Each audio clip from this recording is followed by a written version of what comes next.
Okay, so what is up guys? Welcome back to another video. In today's video, I would just like to share with you guys a very important tip for getting quality 96 frames per second slow motion footage from your Panasonic GH4. And without wasting any of your time, I'd just like to show you some sample footage real quick. So let's go.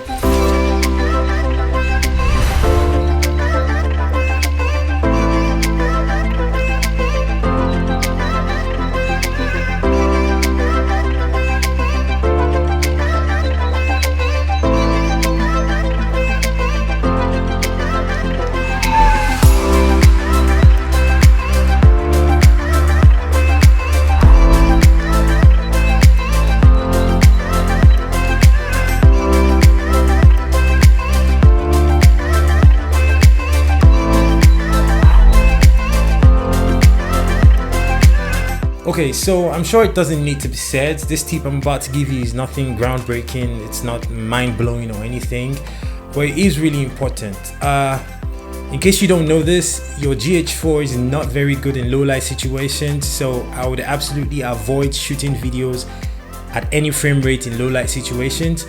The first question you should ask yourself before you try to shoot 96 frames variable frame rate is, can that video be shot outside? If the answer is yes, then just go outside and shoot it.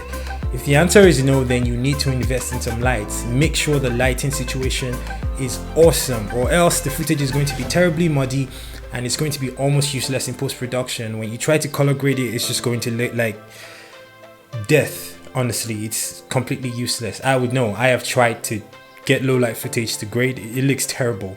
You're already dividing the amount of megabits per second that you're shooting to 96 frames instead of 24 when you're using the variable frame rate feature, so it really doesn't make sense to try and then do that in low light situations when your GH4 is completely struggling to get the footage to look good. So my advice is to just go outside and shoot it, and if you cannot go outside and shoot it, make sure you have a lot of lights, your key lights, your field lights, your whatever. Or if it's like a mall situation or like a dinner or a wedding or something, make sure there's a lot of lights coming in. Make sure you're shooting somewhere that you have a little control over the lights, or you could just buy one of those small video lights that you can put on top of your camera or your rig or whatever it is you're working with. Anyways, thank you so much for watching this video. I will see you on another video that was shot by Kagan. Peace.